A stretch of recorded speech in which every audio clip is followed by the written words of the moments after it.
Olá, tudo bom? Hoje nós vamos falar sobre escrita acadêmica.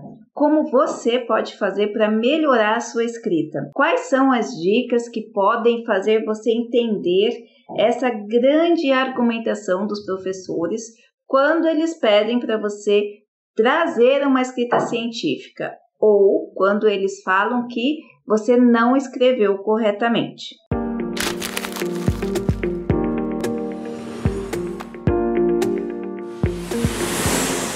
A primeira dica que eu vou dar para você é com relação à impessoalidade. Para a pesquisa científica, existem alguns pressupostos.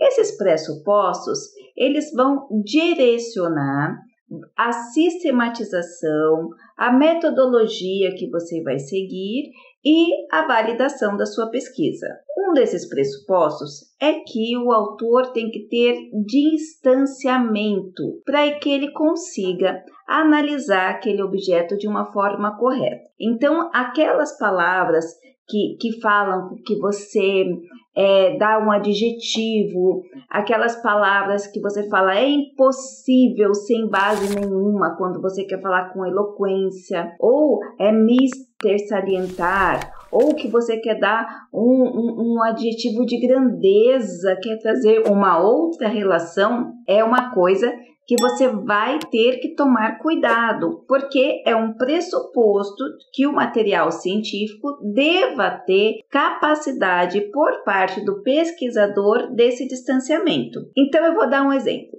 Você quer falar que depois do século XXI ou depois dos anos 2000, as tecnologias digitais mudaram todo o contexto que nós vivemos. Então, você não pode falar assim, a partir dos anos 2000, a tecnologia, ela veio, emancipou, ela auxiliou a divulgação, proporcionou. Você não pode falar nada disso se você não tiver base, nenhuma palavrinha se você não tiver base. Lembre-se, sua escrita é impessoal. Então, você vai colocar o seguinte: de acordo com fulano de tal, depois dos anos 2000, aqui no Brasil ou no Brasil, depois dos anos 2000, a tecnologia digital mostrou-se desta forma. Então, você vai trocar a sua visão pessoal para uma visão com base em alguém, aonde você vai proporcionar ao texto a impessoalidade. Você vai colocar no texto a informação. Você vai colocar no texto aquela quase uma escrita fria, porque você vai ter que ter esse distanciamento, que é a minha segunda dica. Então, quando você vai elaborar um texto científico, você tem que vestir uma roupagem de pesquisador. Não é você que está dizendo, você também vai dizer depois, tem uma parte para isso no seu trabalho, mas você está se equipando, você está se colocando base, colocando fundamentos para fazer argumentações sólidas. Então, na pesquisa científica, não existe assim, o mundo ficaria muito melhor se a política funcionasse desta forma. Nada disso. Você vai pegar cada ponto de vista que você tem, você vai se equipar de autores, pesquisadores, pesquisas científicas que vieram antes e vai produzir um texto sólido, um texto embasado, parágrafo por parágrafo. Então, é necessário que você tenha esse hábito de distanciamento. É como se você vestisse uma roupagem, se afastasse da sua pesquisa e começasse a ver o que você tem, o que a literatura fala com aquilo. É claro que quanto mais você vai subindo, tipo num doutorado, existem professores que falam: mas eu quero que você demonstre mais os seus pontos de vista, se posicione mais. Mas é muito raro. A maioria das pesquisas científicas mundiais ainda estabelecem, ainda seguem esse pressuposto do distanciamento e da escrita distanciada do autor. Então, você vai falar, olha, o estudo do fulano diz isso, o estudo do ciclano diz aquilo, e o nosso estudo ou o estudo em questão demonstra isso. E depois você vai fazer uma discussão. Mas esse é tópico para outro vídeo. A outra dica que eu quero dar para você, eu já fiz um vídeo falando nisso, mas se você tem muita dificuldade, comece a treinar resenha. Se você está na faculdade, ou está preparando o seu material científico, ou está investigando, ou está no mestrado, você tem que ler muito texto. O que você faz com esses textos que você lê? Você se habitua, eles podem servir para o seu treinamento. Então, você pode tanto utilizar os textos que você está separando para o seu material, quanto você pode fazer esse texto separadamente. Como que você faz? Você lê os textos, você encontra nesse texto aqueles aspectos para você que são principais, aqueles que você quer tratar naquele texto, e aí você vai treinar segundo o fulano, que é o autor do texto, e você vai tirar aqueles pontos principais que você encontrou nesse texto, fazendo uma resenha.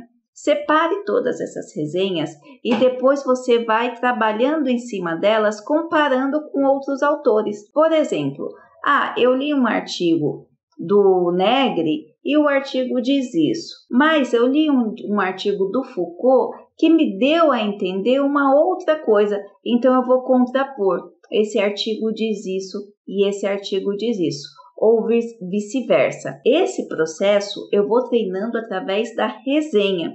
Então eu treino pequenininho antes de tentar fazer um textão, no sentido de quantidade.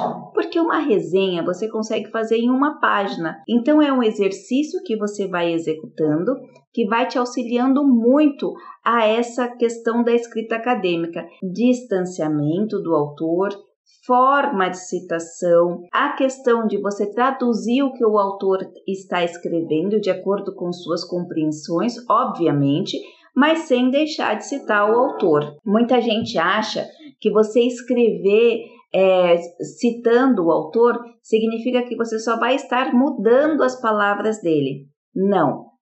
E para isso a gente tem a citação direta, onde você nem muda a palavra. O escrever conforme tal autor é você escrever o que você entendeu daquele autor, ou ainda o que você entendeu dentro daquele contexto que você está investigando. Então, são observações importantíssimas para você começar a escrever de forma científica. Outra coisa que eu vou dar de dica para você. Quando você for escrever, escreva sempre na pessoa da impessoalidade. Então, nunca se coloque, em nosso estudo. Não, você não faz parte. No estudo presente. Então, é como se o estudo fosse outra pessoa. Uma terceira pessoa ali é seu estudo. Investigou-se. O fulano relatou, sem dar nomes. Por exemplo, tem bastante pessoas, inclusive da área de direito, que colocam o professor fulano tal, e da área de educação também. O professor fulano de tal, o professor Mário Cortella. Não, você não tem, você sempre vai citar com o último nome do autor. Então, por exemplo, de acordo com Cortella, é impessoal, é lá longe, e terceira pessoa. E quando você vai expressar também em nossa pesquisa ou na pesquisa citada, nada disso. Geralmente, a maioria dos textos científicos os professores pedem esse distanciamento. Lembra aquele pressuposto que eu falei lá em cima? Esse distanciamento ele tem que ser respeitado. Outra questão, quando você treinar a resenha, você já coloque a citação. Professora, então não quero partir treinando resenha, já quero partir escrevendo o meu texto. Fundamental, isso eu falo para todos os meus alunos. As citações são fáceis de perder. Se você perdeu a citação, você praticamente perde o texto, você vai ter um trabalho muito grande para ir atrás dessas citações depois. Tem gente que gosta de usar o Mendeley. Eu, particularmente, me habituei a escrever sem. Eu criei técnicas que, para mim, funcionam muito bem até hoje. Então, eu crio uma pastinha, organizo todos os materiais que eu vou utilizar no texto, sobrenome e ano, para que eu possa entender o material, mas eu li o material coloquei no texto alguma coisa a respeito daquele material, eu já coloco nota de rodapé e já cito o material. Claro que tem materiais que você vai citar autor, texto, autor, data no texto e outros materiais que você vai citar em nota de rodapé. Não dá para ser os dois estilos, você tem que escolher ou autor, data ou nota de rodapé. Mas quando eu estou escrevendo, eu opto sempre por já colocar a nota de rodapé, porque eu não vou ter problema de perder, eu não vou ter o problema de não achar aquela citação depois e vou saber exatamente em que momento que eu fiz. Se eventualmente eu esqueci de colocar o PDF ou o material está impresso, é só eu clicar naquele material, colocar no Google que certamente eu vou achar ou me lembrar de onde eu tirei. Então, citou o autor, coloque nota de rodapé, falou aquele texto que você entendeu baseado no autor, já coloque na nota de rodapé, de preferência as citações corretas, porque se você já colocar correto, no final você só vai ter que dar o Ctrl A, colocar lá embaixo, colocar em ordem alfabética, então vai facilitar muito o seu trabalho. Mesmo que você tenha que trocar por autor texto depois no próprio texto. Não esqueça dessas citações. Essas citações vão ser fundamentais para que os seus textos sejam um texto científico. Texto acadêmico, texto científico, ele tem que ter base. Nenhuma afirmação ela pode ser final, veemente e sem base. Se você fizer uma citação veemente, você tem que se embasar por todos os lados. Por exemplo, de acordo com a OMS, a Organização Mundial da Saúde, a obesidade pode ser considerada uma epidemia mundial. E aí você tem mais alguém que fale sobre isso? Não, a OMS é o organismo que vai me colocar isso. Beleza, ok. E aí você vai continuar. Tantas pessoas morrem por ano. Nos Estados Unidos, tantas pessoas morrem por ano com predisposição. Aí você coloca o autor de novo. Da onde você tirou isso? Que informação? Cuidado também com essas informações que você coloca como contemporânea e a sua citação é antiga. Então, esses dias eu peguei um material da pessoa falando assim, atualmente observa-se que há uma deficiência nos dados de autismo. E aí a citação dela era de 2005. Então, como você pode falar que é atualmente se a sua citação é de 2005?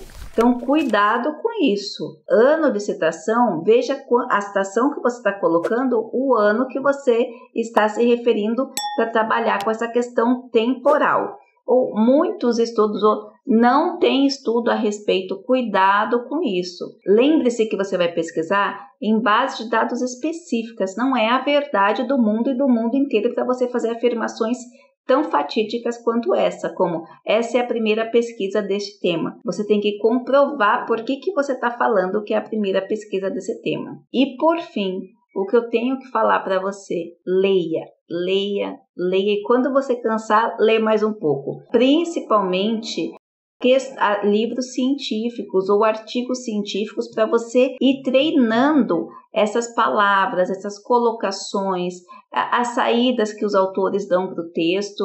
Então, leia bastante, porque através desta leitura você vai conseguir vocabulários usados, jargões científicos de área, vocabulário para você trabalhar e também vai conseguir know-how de argumentações. Então, você vai fazer bastante coisa nesse exercício da leitura e da resenha, levando em consideração essas dicas que eu deixei para você. Um grande abraço, não esqueça de deixar seu like, se inscrever no canal, compartilhar esse vídeo e seus comentários. Até a próxima!